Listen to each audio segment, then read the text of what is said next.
Hello, and welcome to Thor's Hammer, brought to you by VikeFans.com.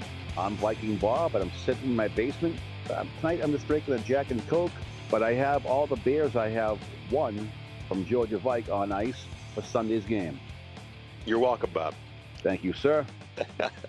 I'd like to introduce my partners down in Georgia. You just heard them, Georgia Vike. How you doing, buddy? Doing good, Bob. How you doing tonight? I can't complain.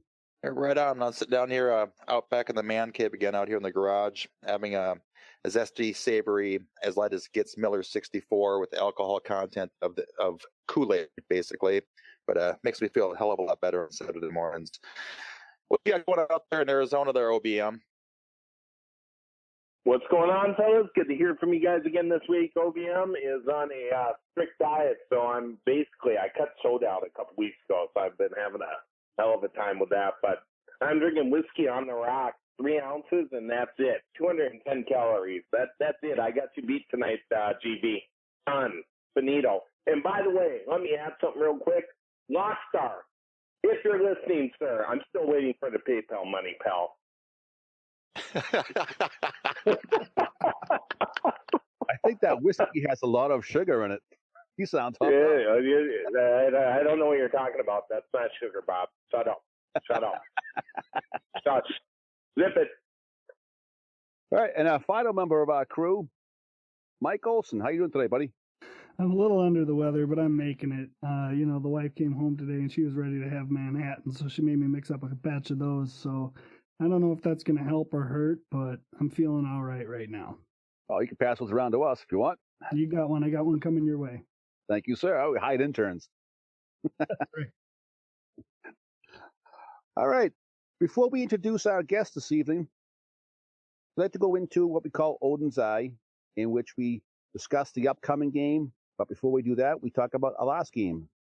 Our last game was one of the most boring game I've ever seen in my life. A game that we all thought the Vikings should have destroyed the Chiefs. And it didn't happen that way, but a win is a win. I'll take that any day over a beautiful loss. But I'll go to OBM first. OBM, what was your thoughts of Sunday's game? Well, I'll tell you what, I was probably right there with you guys. We touched on it last week, discussing North Turner and trying to jumpstart this offense and get this team going offensively. And once again this week, it just seemed we touched on it last week. Like I said about running the ball on first down, it seems like we just run. The Chiefs game, what just shocked me, I thought maybe we'd come out with a little bit different look, kind of catch them off guard, but it was run on first down. I want to say it was like 85 or 90% of the time on first down, we just ran the ball. And I think the Chiefs I think their defense coordinator looked at that and said, you know what, they're going to run the ball on first down 70, 80, 90%. We're just going to stack the box and shut down AP. And that's exactly what happened. He had that one nice run to the right where he got through the hole. But if you look at Adrian Peterson last week, the Chiefs almost knew, it was almost like Bull Durham. They knew what was coming. And I liked how much we ran the ball. I just didn't like the situations we ran in. It seemed like we were too predictable again on offense. And unfortunately, I think that's something that this week on the road is going to have to change because I think we're just too predictable on offense right now. I was impressed with the defense. I thought Kendricks was a monster. Obviously, not having Griffin in there was, it was a little bit of a challenge, but I thought Hunter actually played fairly well. Kendricks looked good. Everybody kind of contributed on defense. It's a shame Floyd's out this week because it seemed like he was starting to come around. But Floyd's one of those guys, too. I'm looking at him, and about every 4 games he shows up, and the other 3 are like, did he even play? So we had some bright spots there. Stephon Diggs, again, we talked about this last week. How was that guy not on the field? I mean, this kid looks like the real deal right now. I mean, maybe we'll see what happens as he plays more. Defenses will start figuring him out, but he looks solid out there. And then finally, Teddy. I don't know about you guys, but Teddy made some bad decisions last week. Almost cost us the game, I felt. There's just some poor decisions. We kind of gave Blair Walsh a hard time a couple weeks ago. We better send that guy a sorry card, because that guy probably saved our butts last week. He made all his field goals, all his extra points. He seems to kind of be coming around. And, if he doesn't do that last week, we probably lose this game. But Teddy, a couple of times, just made some poor decisions, poor throws, especially late in the game when I think he was trying to throw to Red Ellison, where he rolled out to the right, threw that one. Red Ellison was so wide open that Bob would have caught that ball in Massachusetts possibly. So when you're missing passes like that on key critical third downs and the guy's wide open, that worries me. So I'm hoping we see a little bit more variation on offense, a little more Stephon Diggs. I still think we need to get Patterson involved in some way, shape, or form. And, this week's it's a big game. I mean, you start coming to these division games, you better win. And, the Vikings, the bottom line, if they want to be a playoff team, we said this at the beginning of the year, you've got to win some road games, something they have not done the last 2 years.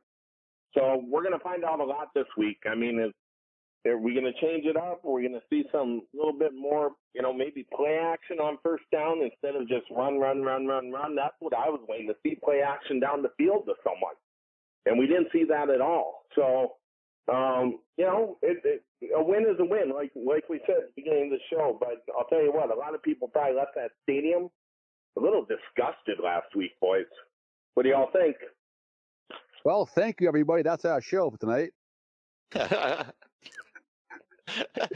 I'm breathing for you, OBM. I'm sorry about that, man. I was a little long-winded there. Maybe it was the whiskey or something. I don't know. So you got hopped up on Red Bull. Oh, no, Red Bull's got too much sugar in it for me, Bob. I don't touch that stuff anymore, buddy. All righty then. Georgia, your thoughts on the past game? What was left. Yeah, there was 2 teams that went out. There was a victory. No, I thought last week we're becoming pretty, I don't know, predictable is probably the best word I can use. I know we were kind of texting back and forth as the game was going on there, but as OBM was saying about handoff, first down, handoff.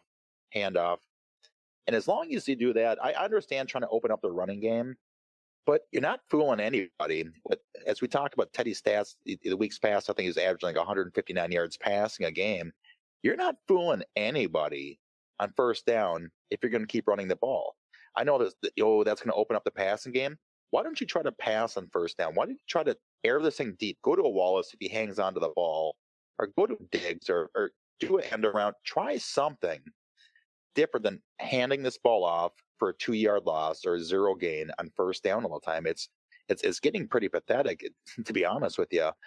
But I thought overall we got the win. I think it was strictly because of our defense. I think last week the unsung hero was actually Captain Munnerlyn. You don't hear a lot about the guy, but he's doing a lot quietly. He's sure turned it around from last year, and I'm pretty impressed with his play this year. On offense, Teddy's got to get better.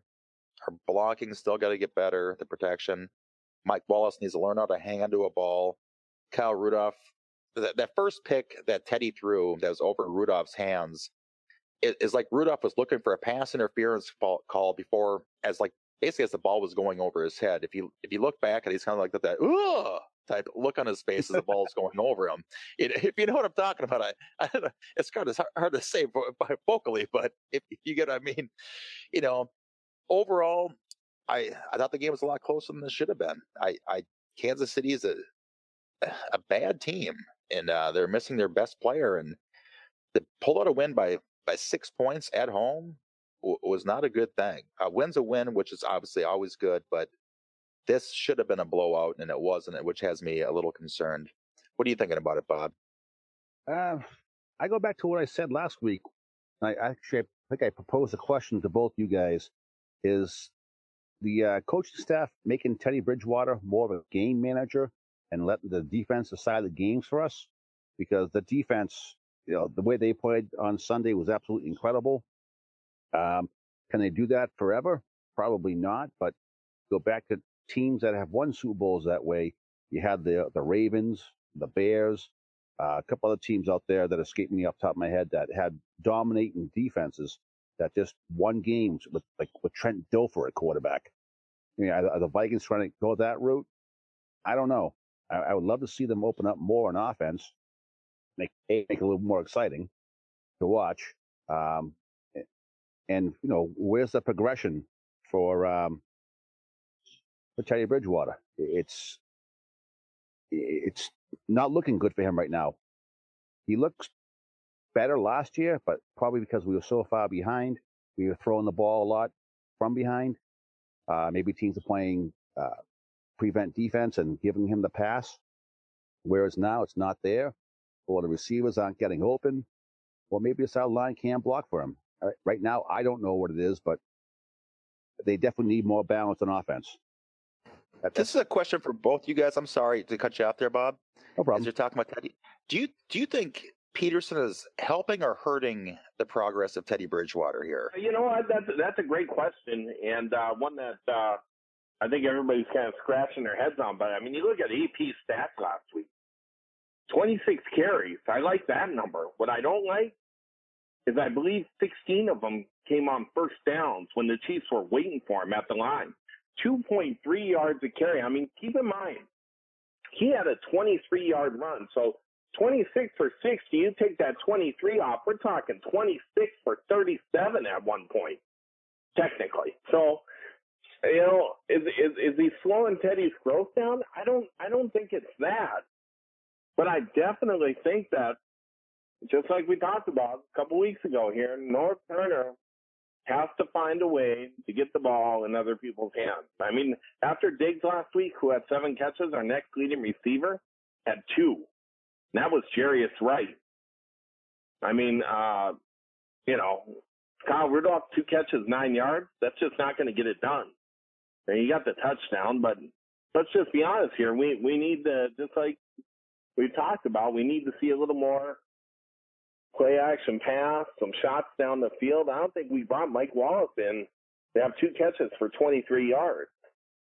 Well, I think the only deep pass that Bridgewater threw was late in the fourth quarter, which was absolutely stupid time to do it, if you ask me. But absolutely, I agree. I thought there were some times early in the game after we ran the ball, the first 5 times on first down, where was the play action pass down the field then? That was my question. So it seems like we missed some opportunities there. And North Turner, again, at the end of the year, this is going to be interesting. Maybe he's going to turn this thing around, and we're going to be the idiots. But right now, I am very concerned about this team offensively. As long as they win, that's how I look at it. If they only need to score 18 to 24 points a game to win, and the defense holds their opponent less than that, and they win a Super Bowl, I'm okay. I'm with you on that, Bob. I've seen some teams, like I said, the Buccaneers have won a Super Bowl doing it that way. The Ravens won a couple. You go back to the Bears, the 86 Bears and stuff. The greatest, probably one of the best defenses ever.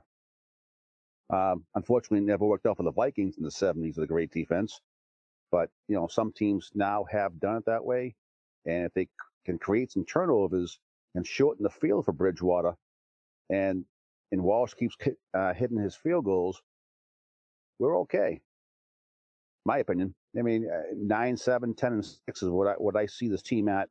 Wildcat, one surprise win against Green Bay, and who knows, might be fighting for the championship, the last game of the year. It'd be nice. You guys have any more thoughts on that? Oh gosh, I got a lot of thoughts. Do we have enough time? No, my opinion on the question I asked, about Peterson is, I think it's causing the 8-man in the box type thing as we had the years past when Peterson was running the ball. I don't think our line is built to block that, first of all, for Adrian Peterson, or second of all, the pass rush. So even if Adrian isn't getting the ball, our offensive line is getting blown up. And I think if nothing against Adrian Peterson, I love having the guy in the team. I think he's the Hall of Famer and all that. And I think he's great, and I love having him.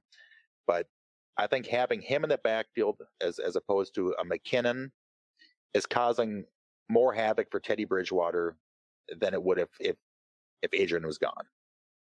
Because if McKinnon was back, I think there'd be more guys being honest, trying to guard Wallace, Diggs, Johnson, Wright, whomever may be out there, and giving Teddy just a little bit more time to throw the ball. That's my opinion. Well, I still swear up and down that the layout Collins having the legal problems cost us Todd Gurley. Sorry. I think the Vikings were going to draft him, and they were going to trade Peterson to Dallas for a first and a fourth or whatever, and we were going to show up our offensive line that way. Just my opinion. I thought the same thing, Bob. It would have been nice. Can you guys imagine? Can you imagine Gurley on that offense right now, guys? It'd be amazing. I think. Can you imagine how big of a homer I'd be right now if Gurley was on the Vikings? Be in Georgia. Absolutely. Only thing that'd be better is if AJ Green was in purple too. All right, guys. From there, we'll move out of our last game against the Chiefs and move on to our upcoming game. But at this time, I want to introduce our guest this evening. He's probably the most famous guy on the board. Probably the only guy we've ever seen on TV. There's a hint for everybody at home. We know him as California Activite. Welcome aboard, California. Hey guys! High five! High five! High five!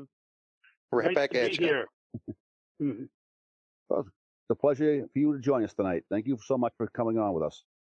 Oh, thanks for asking me. And I'm sorry I had to bail last week. I apologize. Not a problem. Very understandable. You are probably a busy man. You didn't listen to the show last week, did you? I did, yeah. Oh, so you heard about the 20 minutes we just dogged you, correct? I did, and that's okay. Listen, Wet is one of my favorite posters. So you guys lucked out getting him. Well, we got to send him money, and beer, so we owe him still.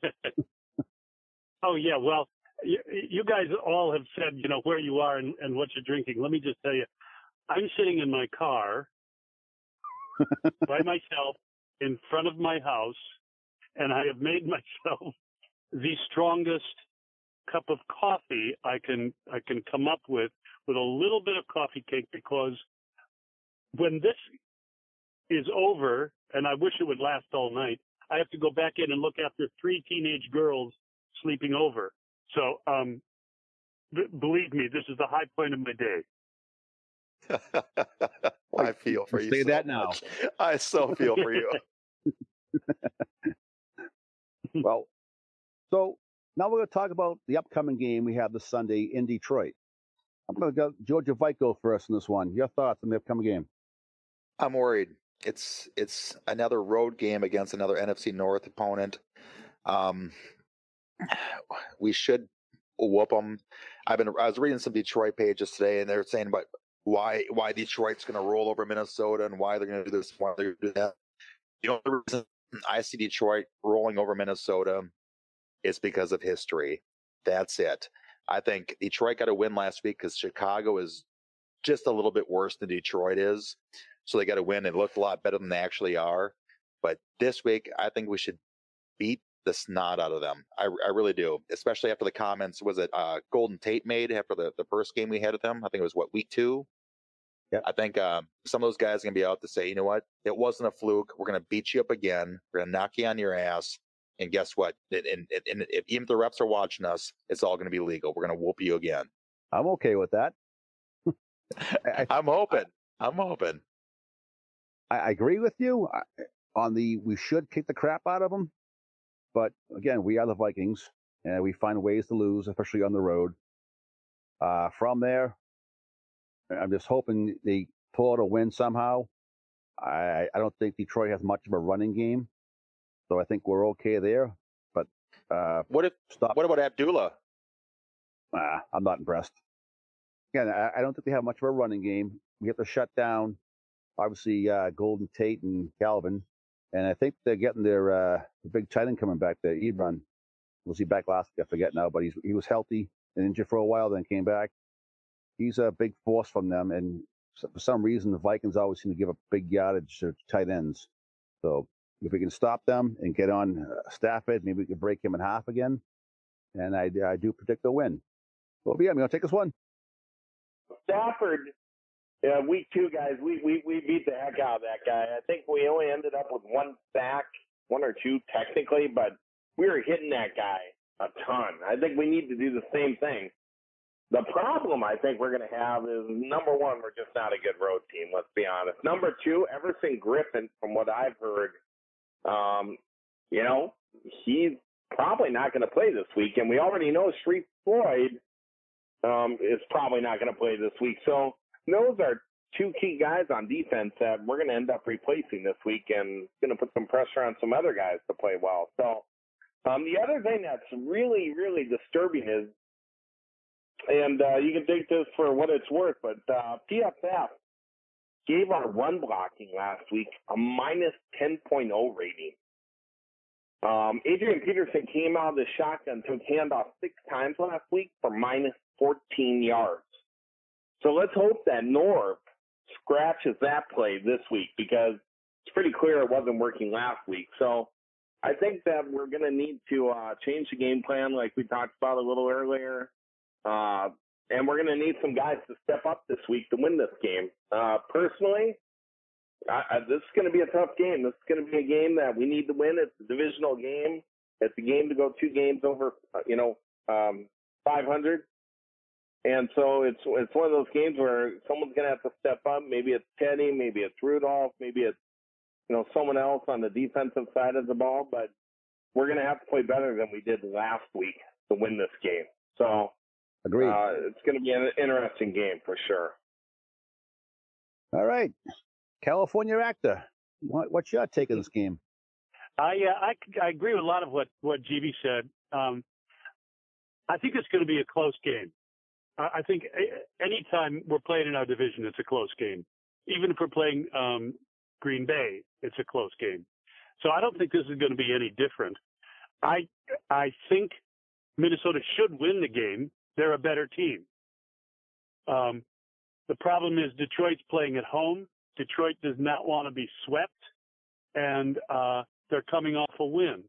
So they got some wind at their back, I think now, saying that it's going to be a close game, I can also see that Minnesota could blow it out, because they have the capability of doing that on offense, and they haven't done it yet. But I'm an optimist, and I think it's really possible that they could get their shit together for this game. I mean, the offense could. Our problem, I think, it seems to me, is the offensive line. AP had a terrific game against Detroit earlier. He says, I can do better. I know he doesn't lack for confidence, but I also love hearing that. So I'm looking for a good game from him. If we can get, well, here's the blowout option. If he can go off for, say, 150 yards, that's going to make it a lot easier for Teddy to throw. And if he can throw 25 times, maybe 30 times, and get that passing game going, this game could break wide open. But it depends on the offensive line, and that's where I have my fear, because trying to get the ball downfield, you guys, I'm in awe of your statistical knowledge and the way you can break a game down. But so you might disagree, but it seems to me, in order to get the ball downfield, to Wallace, let's say, Teddy needs an extra second or 2. And right now he's not getting that. He's not getting that from the offensive line. If he can start to make some of those intermediate, some crossing pattern passes, things to Jarius Wright, God knows Stephon Diggs had a coming out party, and I think he could really grab the brass ring this week. And if he does, that's going to open up everything for AP, and it all just starts to work together. I'm scared about the defense, frankly. I think, without Sharif Floyd, and I hear, OBM said that that Everson Griffin may not play. I was wondering what was going on with him and what that is. No one said anything about what that possible illness was, heart involvement, possibly. That's just scary when no one's talking about it. So if he doesn't play, if Sharif Floyd doesn't play, that gives me some feeling of uncertainty about our defense. I mean, the last time we played him, I actually almost felt sorry for Matt Stafford at the end of that game. I mean, he was just getting drilled, and the fact that he even finished that game was amazing. Again, if we can do that again, it's definitely going to be a win for the Vikings. I don't know about who steps up. I mean, I suppose Linval Joseph has been playing good. I don't know who else comes in. Maybe that new guy coming in can do pick up some reps as a defensive tackle. I don't know, but that's the part that worries me. That defensive up front. Captain Munnerlyn was great last week. I'm not as concerned about the back end. So I think the Vikings are going to win. I think they could win big, but I have my doubts. I think they're going to win in a close one. All right, so this is the part we pick scores. Since you spoke last, you get to go first on a score. Give us the final score. Yeah, okay. Well, if I had my dream, it would be like 31-10. But I think more realistically, that's if everything broke right. More realistically, I think it would be more like 2016, something like that. Wow, that low. All right, I'm. Yeah, that low. I believe it or not, I'm actually pretty close to you on the board, the contest they have out there. I think I said 23-16 Vikings, so we're close. Uh-huh. So, Georgia Vike, what do you think? Well, you know how my predictions have been here lately with scores. Awesome. So. I think it's going to be a blow up, the game's within, 6 points. I think it's going to be a close game. We're dominating. This week, playing in Detroit, I gotta be the buzzkill again this week. I'm sorry, but I am. I'm perfect being the buzzkill, but 21-17 Detroit. No. 73 to no. We're gonna. I think Detroit beats us on a last minute, actually touchdown. I think we're gonna be up by 6. They're gonna score a touchdown and kick the extra point and win. So I think it's gonna be something like 28-27 type of score this week. Detroit wins. Oh, sorry guys, I had to do it. I'm sorry. Sorry, I love you guys, but sorry, I had to do it. The I hate Georgia Bike things will be up next week, so don't worry about that. OBM, give us a score. You know what? The Lions, throw out a few more stats out here because I know you guys love them. Absolutely. The Lions are dead last. They are dead last in the league in turnovers. Their turnover differential is -8. And the points they've allowed off turnovers, 59. I mean, they're giving up basically almost, 12, 13 points a week off turnovers alone. The Vikings have only committed 6 turnovers. They're +3 in the differential. So, I mean, if you look at those numbers on paper, you'd think the Vikings would win this game, right? You would think. Common sense, common math, just general math. But you know what? I'm going to go with GV here. I think the Vikings on the road are going to struggle. I think Kelvin Johnson, he's going to have a better game this week. And just like Cacker alluded to, the fact that we're going to be missing Everson Griffin and possibly Floyd. I mean, I love Tom Johnson, and Hunter looked okay last week, but let's just be honest here. I mean, Griffin is a leader out there. That guy's a freak out there. And we're going to miss him a lot if he's out for any extended amount of time. So I'm going to go Detroit 24, Vikings 13. Wow, and yet that I was negative. Is Griffin definitely out? I know Floyd's been said he's been out, but is Griffin definitely out? I don't know if he's definitely out. I didn't talk to a buddy of mine today, but I know he's been undergoing these tests, and they're not saying a whole lot about it, but they have to do with his heart, from what I understand. So, I mean, anytime you're dealing with a player who has, we already know how it is with concussions. Now think about a guy who might have a heart problem possibly. Are you going to throw that guy out in the field if there's any question? Probably not. I mean, I don't think Griffin's going to play. From what I've heard, Floyd is likely not to play. So I think this is going to be a tough matchup. Again, it's a road game. I mean, do we need to really say any more than that? I mean, we're horrible on the road. The one bright spot I will say is the Lions rushed for 38 yards last week. 16 times for 38 yards? And that's ridiculous. I think we can get Bob the ball 16 times, and he can get more than 38 yards, especially if he's thrown. For sure more than 38 yards. That guy's a bull. I think he'd be running for that many yards just out of fear alone. Nah, I can't run that fast no more. I think if there was a hill and it was really steep and Bob was going downhill, I think there'd be a chance. It'd be interesting. I am 6'3", 260, so some kind of momentum will go forward. Leroy Horde of our squad here. Yeah, good job there, Bob. Thank you, man. Thank you. All right, that concludes Odin's Eye. Let's move on to our guest, California actor.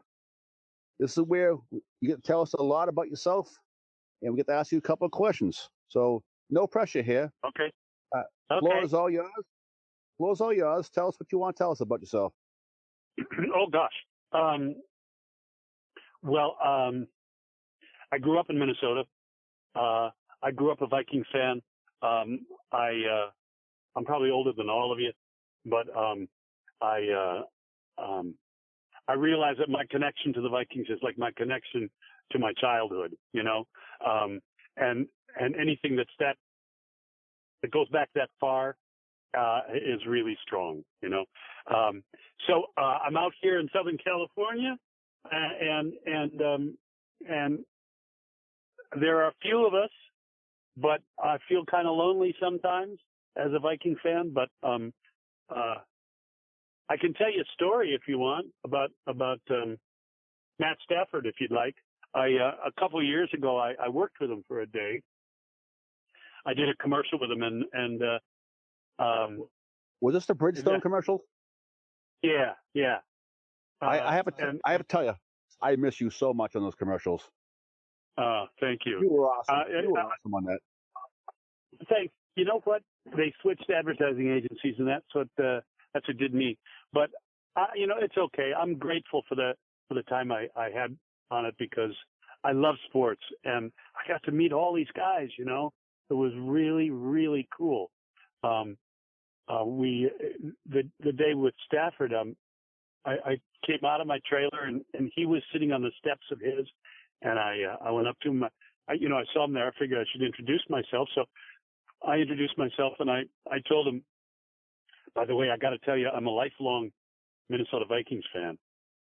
And he said, can we talk today, do you think?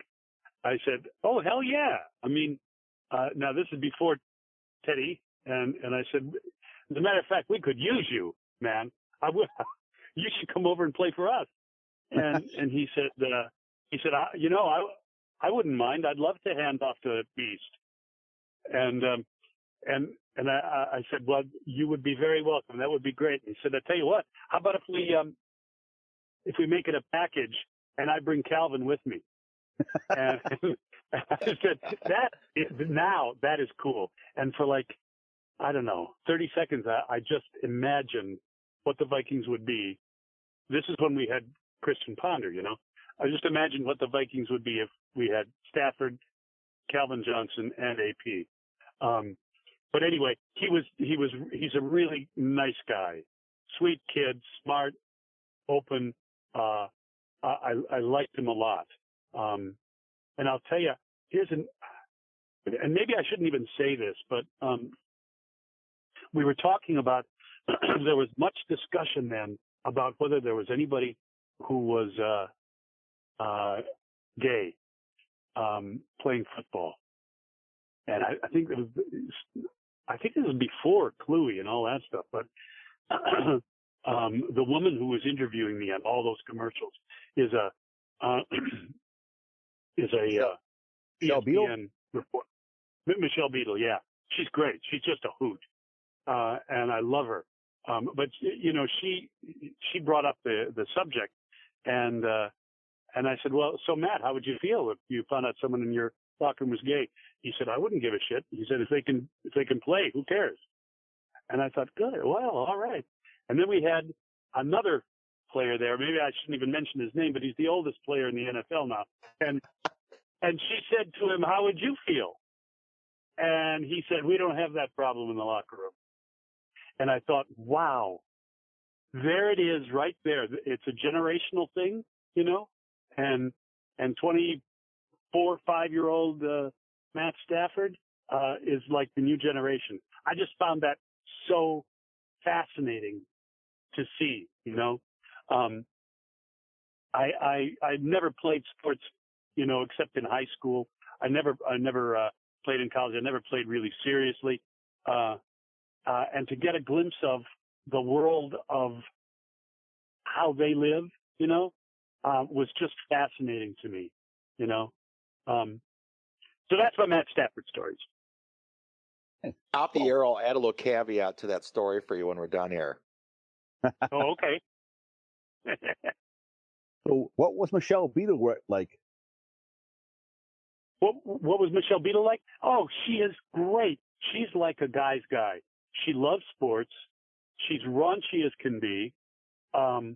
She's totally relaxed and messes around. She goes out drinking after the shoot. We had a great time. We shot one spot down in Santiago, Chile, and she was just we went all over Santiago together just as tourists sightseeing one day. She's just a great kid. She was dating a hockey player for a long time, NHL hockey player that fell apart. And she told me about all that. And she's from Texas originally, lives in New York now. I think she may be coming out here though. And she's really fun. You guys would love her. Oh, I'm sure. I watch her on that show she does. She was doing there for a while on ESPN. I sound stupid. I can't remember the name of it, but I just watch her and her body language, and she seems just like you said, type of person you just want to hang around with and have a few drinks with and just laugh the whole night with. Yeah, what you see when she's on that show is exactly what she is. And that's a great thing. That's not easy to do, when cameras are rolling. I actually had a thing for Aaron Rodgers at one time, so I was kind of skeptical of her. So, yeah, I hear that. Yeah. Well, I think the first time I was introduced to you on the board was when those Bridgestones commercials started coming out. I think the football one was first, or the basketball one, something like that. And I said something like a hockey one should be coming up, but I said, well, if it's for a tire, how are they going to shoot a puck and slide on ice? If it slides on ice, it's not a very good tire. And your response to me was, "You're right. Now shut up." And we did do one with Drew Doughty from the Kings, and I got a hockey stick for my daughter with his autograph. It was really cool. My favorite one of those is still the one with Deion Sanders complaining, though. That was awesome. Oh man, Deion Sanders, who called himself Prime all day. Oh God, it sounds like OBM. Prime's getting, he said Prime's getting hungry. Prime's got a plane to catch. Prime's ready to go. He's one of those guys, huh? One of my favorite things, though, there's another guy who I shot spots with. He didn't ever talk, but he was on all of them, and he comes from the musical theater, shall we say, and he knows nothing about sports at all. And I loved it because I came back to my trailer and he came in and I said, God, can you imagine? Can you believe that Deion Sanders is calling himself Prime all day and everything? And he said, who? I said, Deion Sanders. Deion Sanders, the guy we were just talking to. He said, oh, I've been calling him Mr. Williams all day. And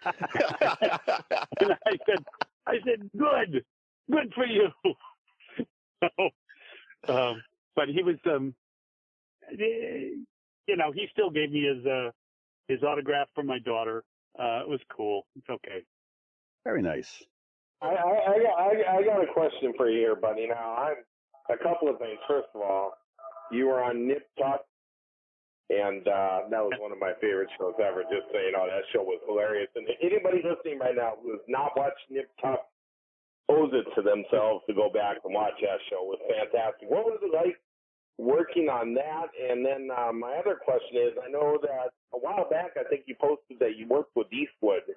And I've been going through all of Eastwood's old movies because my pop was a huge Eastwood fan. I just watched A Fistful of Dollars. But what's it like working? I mean, there's not many people. I've been around some people that are famous, and I don't get starstruck. But when I think Eastwood, I would be like, I don't know if a word would come out of my mouth around that guy. What's it like being around someone like that, even an accomplished actor like yourself? Is it difficult? No, actually, it was he made it really easy. I just loved working with him. He knows exactly what he wants. He's super relaxed. He never calls action. Most directors, you'll hear sound, speed, camera, set, and action like that. And just hearing that sound, that word, I think actors have a tendency to tighten up a little bit, Oh boy. Oh, cameras are rolling, And so being a former actor, he doesn't call action. He just says, okay, whenever you're ready, or take it away, or something like that. I said to him at one point, Clint, I'm thinking maybe when he says this, I'm just gonna lean back and take it in my chair. I was playing a judge. So I'll lean back and take it in my chair, and then I'll just move forward and come in on him for blah blah blah. And he just looked at me and said, "Hey, you're the judge. Do whatever you want." Nice. Really nice. That is awesome. He'd sit on a desk with his legs swinging on it and say, "Go ahead." He was so and very approachable and friendly. I loved working with him. There's another guy that I'm working with now that I worked with yesterday. That's another icon, and I'm in awe of this guy, and that's Warren Beatty. And he's done a movie that he's written and directing and acted in, and I've had 4 sessions where he's just called me in to do a line off camera, and so it'll take 2 minutes, and then we sit around and he just talks. We hit it off. I don't know, but he just tells stories, Hey, one more question. I'm sorry to bust out this question, but Curb Your Enthusiasm, one of my favorite shows ever. Did you actually get to work with Larry David? Did you work with Stein? What was that like? I mean, that must have been hilarious. I worked with Larry David and JB Smoove. Oh, awesome. They were great. I'll tell you, he's exactly like that character off camera. I mean, we're sitting there, and he says, "Why am I in this sweater? What am I doing in this sweater? I wore this sweater for the last scene. Didn't I wear this in the last scene? Where's the wardrobe?" I don't understand. Why doesn't someone give me what I'm supposed to be wearing? And I love it. And he takes notes from Jeff Garland. Jeff Garland is also a producer on it, and Jeff would be watching, and after a take, it would be super serious. He'd come up to him and say, Larry, you can't say so and so until after he says this and that. So otherwise you blow it too early. So wait to say that until and he'd say, right, okay, like totally serious. And they are improvised, They just tell. Yeah, that's what I was going to ask you. Most of that, does he just kind of ad-lib most of that? Is he just kind of going through it? I mean, totally. It seems like when you watch that show, and it seems like a lot of the actors are so good and so talented that you just wonder how much of the script sometimes they're really actually following. No, it's totally ad-lib. All they do is they say, we need you to say this, and we need you to say this. Wow. Whenever you find a place to drop them in, but we just need those plot points. So just get that out. Otherwise, whatever you want to do. That's amazing. What a great show. That must have been great working with those guys. It was, yeah. All right. One last question on your acting career. Of all the shows that you've done, what was your favorite role? Oh man, wow, that's so hard to say. Maybe I can rephrase it.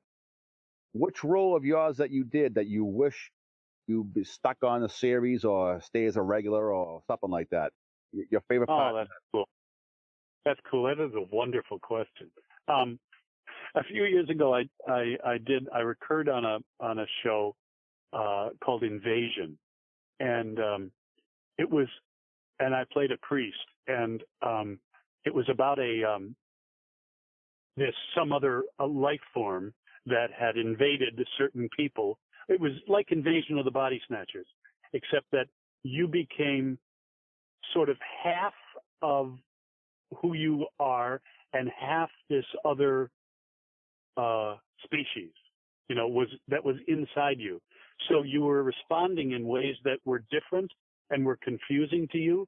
You didn't quite understand why you were acting the way you were, and people would look, and so and the priest was, like half alien, and there were other people in the show too who were half alien, other people who weren't, and so the whole community was like in flux, trying to understand what was going on with your wife or your husband or your girlfriend or whatever.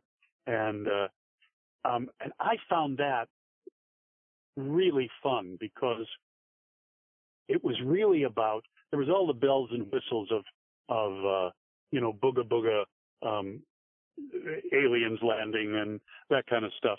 But really at its base, it was about what is it that makes us human and what doesn't, and what is inhuman, and who are we, and so I found that whole thing really interesting. The show became very exploring who people are at their core and why they behave the way they do. Was great. It was just great. Unfortunately, it only lasted one season, but that, I guess that's one that I thought could go further. I also, same producer, I did a show called The Agency with him that only lasted 2 seasons, but that was about the CIA, and I played this insane man who was head of counterintelligence, and he was looking for moles all the time, and he was modeled after a real guy who ultimately committed suicide. And he said he felt he was lost in a wilderness of mirrors because he didn't know who to trust. He didn't know what was real and what wasn't, because there were so many spies and counter spies and counter spies and everything. That guy was really interesting too, because he was absolutely off his rocker and and real, a real guy. So those are fun guys, guys that are off their rocker or don't know who they are or trying to figure something out. They're more interesting. Bad guys are more fun than good guys, for sure. I have to ask, and I tell you why I'm asking this question before I ask it. Is there a part that you've played like, man, like that you watch a show and go, I don't want to play that part? You do it for a job, obviously. This is what you do for a career. But there's a part that's like, oh God, I watch that show, or I've done this before. You know, I'm into this show and I don't want to play this part because I can't stand that character. The reason I ask is you were in a couple episodes of my wife and I's favorite show from years ago, Prison Break.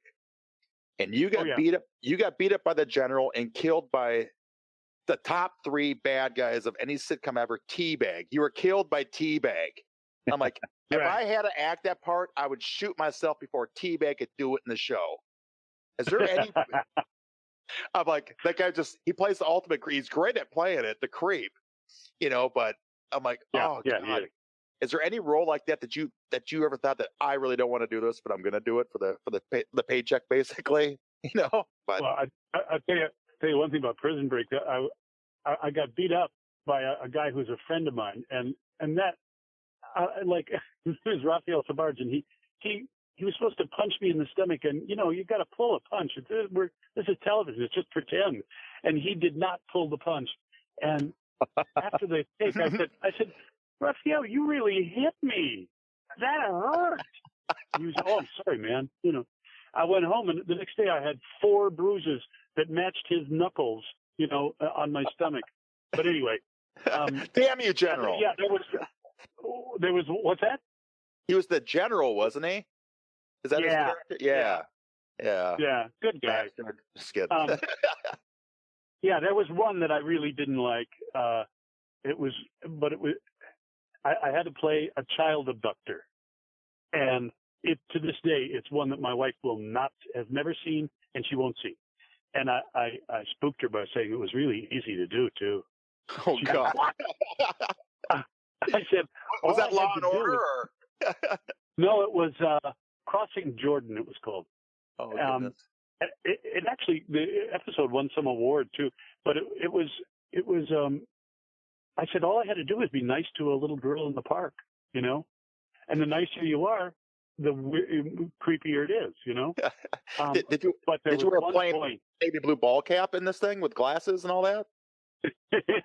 Yeah. And I made a point that the young girl was there with her mom, and I made a point of the 3 of us hanging out together so she didn't get spooked. But and her mom said she's cool, she understands it, it's okay. But we were leaving the scene at one point, and I'm holding her hand and walking out, and this little girl was about the same age as my little girl then, and I looked down at her, and thankfully my back was to camera because we were walking away out of the park, and I just thought, I looked down and I went, oh God, ooh, it just creeped me out, and I was very glad to be done with that, to tell you the truth. But like I say, it wasn't that difficult, really. That's not that, because I did, like I said, it just had to be nice. But yeah. From now on, I'm going to tell you to quit being so nice in threads. So just quit being so nice now. Yeah. Anyway, I want to know what you guys do. We can't tell people what we do. I work. You want to know what I do for a living? Yeah. I work on large-scale construction equipment, road building equipment. So if you ever see that guy on the side of the road with a button-down shirt and a vest on with his arms crossed, and you go, that damn county guy isn't doing nothing. I don't work for the county. Our company makes grade controls. I install them and spend the next few days on the job site showing the crews how to run them. Wow. That's what I do. So pretty important stuff. This is life and death stuff. So you just, slow down in the work zones. Yeah. Well, listen, that's closer to life and death than what I do. I'm not walking away with any little girls. Yeah. not that we know of, GB. Not that we know of. Hey, I got a dog. Back off. Did I creep you out with that? I'm sorry. I didn't mean to creep you out with it. No, just as long as you were breathing heavy as you were talking about it, Ivar. That's cool. Wow. I'm so grateful you guys know how to pronounce my name too. We try, But did people call you Ivar? Oh God, do they ever? I had someone actually correct me on my name. What was that? Someone actually corrected me on my name out here. There's a street out here called Ivar Street. I went read for some of the producers. Said I introduced myself, Ivar Broger. He said, "You mean Ivar?" I'm like, what did I just say? But no sense of irony or anything. Just like helping me out. You mean Ivar? Oh yeah, right. Sorry. I don't know my own name. Yeah. Oh goodness. Yeah, that guy must have manure for his brains, huh? But he's a producer. I can't say that. That's even worse. All right, let's move along. Yeah. This segment will be really quick because there are no other games in the NFC North. It's just the Vikings and Lions. The Packers and Bears are on byes, so we don't need to discuss anything there. So let's go into our upset specials this week. I went last week, so this week I'm going to go first. Go for it, Bob. It's tough. I see a couple of games that I see a lot tougher than people will imagine. But I think the upset of the week, I think that the Chiefs beat the Steelers. Bob. And you guys laughed at me last week, and who won? Hey, you guys both got yours right. Mine went to overtime, okay? So we weren't that far off, or at least I wasn't that far off. Picking a loss was still a loss, man. A loss is still a loss, buddy. Yeah, but Cleveland says the guy Cleveland to win a game. Well, OBM took an undefeated team to win. He held an upset special. Yeah, it was a road game, buddy. It was a road game. Come on, OBM, I'll let you go next. I'm looking over this right now. I really wasn't prepared for this one, but looking it over real quickly here, I got to go with, I don't know how much of an upset is. I don't know what the line is. The Patriots to beat the Jets? No, I'm not going with that one. That's probably Bob's pick. I'm gonna go with Panthers over the Eagles. Cam Newton right now, that's my boy, right, Bob? Cam Newton. How was that an upset? Guy? Again, how is that an upset? An undefeated team versus a 3-3 team. Yeah, isn't Carolina favored in that game? Yeah, blah, blah, blah, blah, blah, blah, blah, blah. Carolina 5-0. Cam Newton looks like MVP right now, Bob. I think it's Panthers over Eagles. I mean, Eagles have looked good lately, but I like the Panthers. They look tough. The addition of Jared Allen, look out, buddy. Panthers over Eagles. Go to Vegas ASAP right now. This is called the upset special, not the locks. Yeah, I love it. Ivar, you know any of the games this week? You got any upset specials this week? You guys are so much more knowledgeable than me. I haven't looked at who else is playing because I'm just a Vikings fan. But I don't know who the Ravens are playing, but they're 1-5, and they've got to be better than that. They're playing Monday night against okay. Arizona. Yes, Arizona. You Okay. want to take that back? Then I'm gonna say, what the hell? I'll say that the Ravens beat the Cardinals. I know it's probably not going to work, but they've got to come up with a win sometime. They're better than that. They're better than 1-5. I like that pick. Be honest with you, I like it. It can happen. I can see that happening. Thanks. All right. I like that pick. That's not a bad pick at all. I like it. This week, I'm going to pick Tennessee over Atlanta this week because Tennessee always plays Atlanta tough, and they're playing in Tennessee. And I hate Atlanta. Even living in Atlanta, I hate the Falcons. I remember '98, and I'll never get over that. So anybody over Atlanta, I'm good. And this week is Tennessee, so I'm picking Tennessee to beat the Falcons this week. Well, believe it or not, that'll take my second pick. And for OBM's pick, The Pans are at home, favored by 3. Yeah, good upset special, buddy. You know what? Now that you mention that, you're right. Let me just reverse. I'm going to reverse field here. I'm going to pull the. They're 5-0, right? I can't pick a 5-0 team to pull an upset, even though I think the Eagles are. That's kind of shocking that the Eagles aren't favored at home. But you want to pick the bye week to beat Chicago this week? that might be a guaranteed win. Go to Vegas with that TV. Hey, OBM, take Go the to Seahawks. Vegas. Take the Seahawks to beat the Niners. You know what? How about this one? Jaguars over the Bills. Okay, I can see that.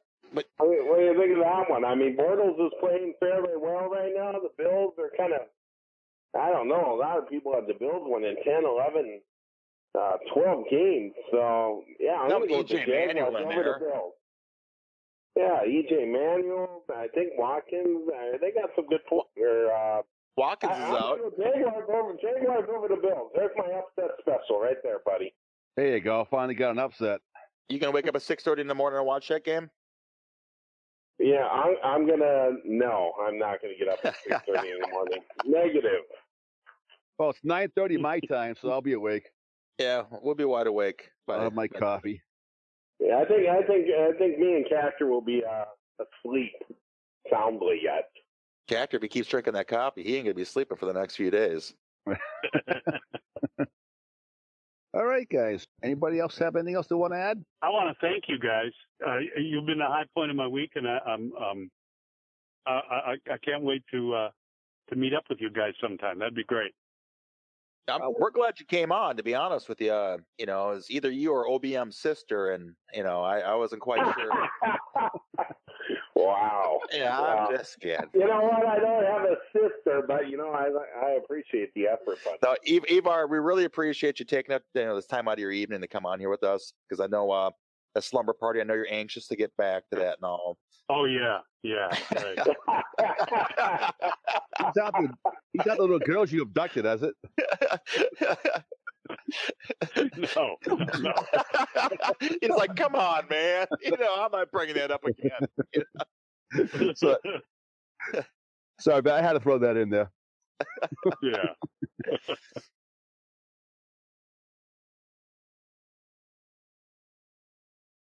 Well, at this time, we'd like to thank everyone who listens to our show. And from the bottom of my heart, thank you for the incredible compliments that you gave us last week. Thank you for listening and supporting us. We really appreciate that. We're going to continue to try to do the best show that we can every week for you. And again, thank you so much. So with that, raise my glass to our guest tonight. Ivar, thank you for joining us, sir. It's been a pleasure. You guys are the best. Thanks, Ivar. Appreciate it. You rock and everyone else sucks. Remember that. You bet. Thanks for coming on, buddy, and thanks for the great deep flip story. That was awesome, you guys. Thanks, guys. All right, thank you. You're awesome. Stay on the line here. Making beers all night long, listening to those devil sounds. Beers and moose, so I sing. Rocky rebels, come to me. We will have some fun tonight. Drinking, stewing, that's alright. Giving all the best you got. Bring another 40 slug.